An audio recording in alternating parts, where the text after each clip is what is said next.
बाजार पर संकट तो है, संकट अलग अलग तरह का है फिलहाल, लेकिन एक हम उसको कैटेगरी दे सकते हैं। बाजार को मिसाइल संकट थोड़ा ज्यादा दिख रहा है, समझ में आ रहा है। ये संकट की डेफिनेशन और संकट के और क्या क्या कारण है ये और समझ लेते हैं।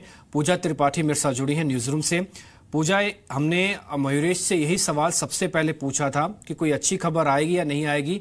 मयूरेश कह रहे हैं कि समय लग जाएगा, लेकिन थोड़ा सा ध्यान देके अब बाजार का बेस दिख रहा है। लेकिन मेरे को आप डराइएगा तो नहीं, लेकिन बताइएगा जरूर कि कौन से खतरे हैं। नहीं, हम आपको डराएंगे नहीं, लेकिन कुछ खतरे अभी भी हैं मार्केट के लिए, जो बाजार को के लिए अभी भी एक वजह है कि आगे जाकर और यहाँ पर चिंता देखने को मिल सकती है। पहले तो जियोपॉलिटिकल टेंशन तो बनी हुई है मार्केट में यूएस और नॉर्थ कोरिया के बीच, लेकिन उसके अलावा भारत चीन के बीच भी डोकलाम का जो मसला है उस पर तनातनी छिड़ी हुई है। तो ये जो तमाम जियोपॉलिटिकल प्रेशर है यह भी माना जा रहा है कि आगे कुछ और समय के लिए बना रहेगा, जिसका कि प्रेशर हम आगे भी मार्केट में देखेंगे। इसके अलावा जो भारतीय बाजार है वो अपने 10 साल के औसत से ऊंचे वैल्यूएशन पर है, और हम देख रहे हैं कि जो अगर कुछ सेक्टर की बात करें जो अधिक वेटेज वाली सेक्टर है, जैसे कि बैंकिंग है, तेल गैस है, ऑटो शेयर है, वहां पर भी दबाव बना हुआ है। नतीजों की बात करें तो अब आज भी जो जैसा कि हमने देखा जो नतीजे आ रहे हैं वो ज्यादा कुछ अट्रैक्टिव देखने को नहीं मिल रहे, तो ये भी एक वजह है। और आगे चलकर माना जा रहा है कि 2-3 क्वार्टर बैंक के लिए शायद और भी खराब देखने को मिल सकता है। तो ये दूसरा फैक्टर।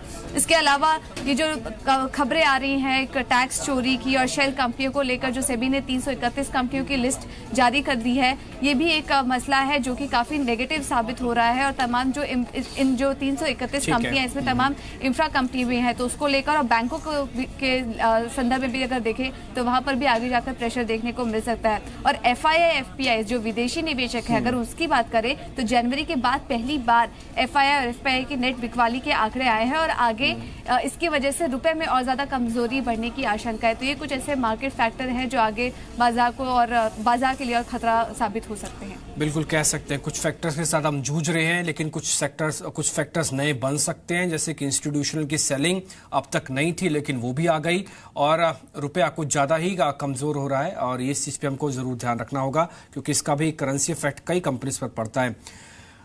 राजेश, ब्रेक से पहले हम दर्शकों से हम ये कह रहे थे कि आप हमको कुछ शेयर्स बताएंगे, अच्छे शेयर्स बताएंगे अगर ये 9700 का बेस बनना है तो, क्योंकि मेरे को आपकी भाषा से मयूरेश से थोड़ा कॉन्फिडेंस बढ़ा है, लेकिन मेरा कॉन्फिडेंस बढ़ तो गया, मेरे को शेयर्स और सेक्टर्स भी चाहिए। मयूरेश ने अपना काम कर दिया, कुछ शेयर हमको बताए हैं, आप भी मेरे को बता दीजिए शेयर्स। देखिए सेक्टर वाइज मैं यहाँ पे बताऊंगा।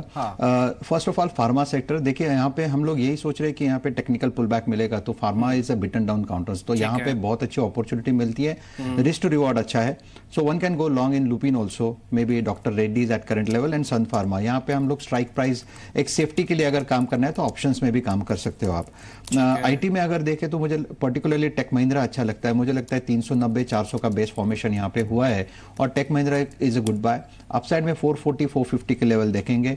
अगर आप ऑटो में देखो तो मुझे लगता है Maruti slightly overbought, but at the same time Tata Motors में वैल्यूएशन दिखता है, टाटा मोटर DVR में दिखता है, तो टाटा मोटर ले सकते हैं। मुझे लगता है टाटा मोटर अगर DVR लेना है तो 244-45 का एक टारगेट बनता है। अगर बैंकिंग में देखना है तो मुझे एक्सिस बैंक इन पर्टिकुलर अच्छा लगता है, मुझे लगता है 490-500 पे अच्छा बेस बना है, तो एक्सिस बैंक भी ले सकते हैं। और अगर आपको इससे भी ज्यादा डिफेंसिव चाहिए तो अगर डिफेंसिव में आप कोल इंडिया देखिए, मुझे लगता है बेस्ट प्राइस है, 238 के आसपास का भाव है। अगर निफ्टी यहाँ से 100 पॉइंट भी गिरे तो मुझे नहीं लगता कोल इंडिया 5 रुपए से ज्यादा घटेगा, और इसका जो टारगेट है that is 270। These are actually the contra calls. ये सारी के सारी कॉल्स एक बार आप वापस नोट कीजिए, आपको ग्राफिक्स के जरिए भी दिखेंगी। आपको मैं शुरुआत से बताता चलता हूं जो एक सेक्टर्स है। देखिए अब ज्यादा नहीं, लेकिन थोड़ा सा भी आप इनमें शेयर्स में रख लेंगे ना पोजीशन, तो मैं तो उम्मीद भी करता हूं और ये चाहता भी हूं कि आपके घाटे कम हो जाएं, तो इसलिए आप ध्यान रखें। थोड़ा सन फार्मा है, ल्यूपिन है, डॉक्टर रेड्डीज है, ये तो 3 फार्मा के शेयर्स हो गए जिसपे आपको ध्यान देना है। टेक महिंद्रा ITC आ गया जिसपे आपको ध्यान देना है। इसके अलावा ऑटो से मारुति और टाटा मोटर्स हैं। आप चाहें तो एक्सिस बैंक को देख सकते हैं, लेकिन राजेश जो मेरे को बता रहे हैं कोल इंडिया उनको ज्यादा पसंद है, एक बार पहले भी उन्होंने हमको बताया था, तब निवेशकों को अच्छा प्रॉफिट हुआ था। उम्मीद करते हैं इस बार भी फायदा होगा, तो कोल इंडिया भी उनकी लिस्ट में है।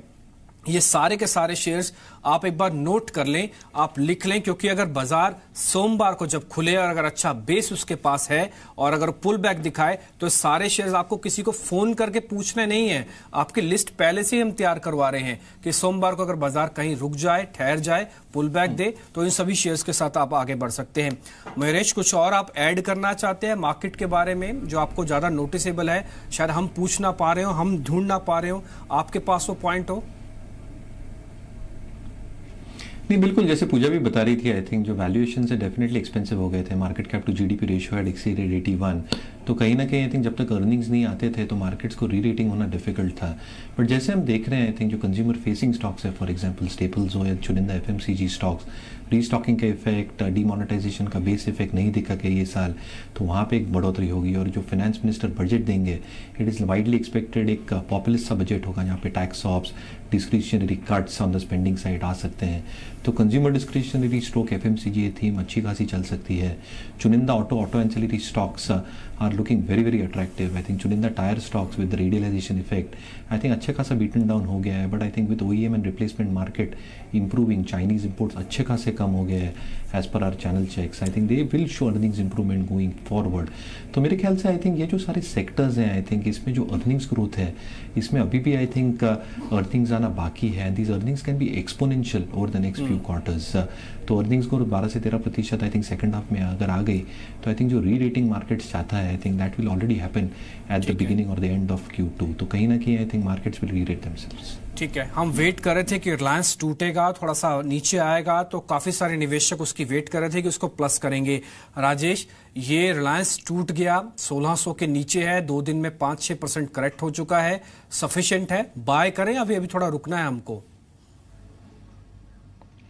नहीं, मुझे लगता है रिलायंस में थोड़ा रुकना चाहिए। और इनफैक्ट आज भी रिलायंस में देखिए, रिलायंस जो सपोर्ट लिया था 1550-1560 के आसपास, मुझे लगता है कहीं ना कहीं ये डाइसी हो चुका है। और इनफैक्ट आज का इसका जो क्लोज है वो बेहद ही खराब है। तो मुझे लगता है रिलायंस में फिलहाल के लिए वेट करें। If I am not wrong, there is a strong probability कि यहाँ से 70 to 80 रुपीज़ का फॉल आ जाए रिलायंस में। तो मुझे लगता है कि रिलायंस में फिलहाल के लिए आप वेट करें। 1450 के आसपास हम लोग इस पर फिर एक से रिव्यू ले लेंगे। ठीक है, तो एक बार रिलायंस पे वेट कर लीजिएगा। अभी हो सकता है 50-60 रुपए सस्ता मिल जाए तो और अच्छा है, आप इस पे ध्यान रखें। ये सारी की सारी कॉल्स आपने नोट कर ही ली होंगी, हम उम्मीद करते हैं। राजेश, शुक्रिया आपका आज कार्यक्रम में समय देने के लिए। मयूरेश, आपका भी शुक्रिया कार्यक्रम में समय देने के लिए, और आप दोनों को हैप्पी वीकेंड भी। Thank you. एक छोटा सा ब्रेक के बाद खबरों का सिलसिला जी बिजनेस पर लगातार जारी होगा। नमस्कार।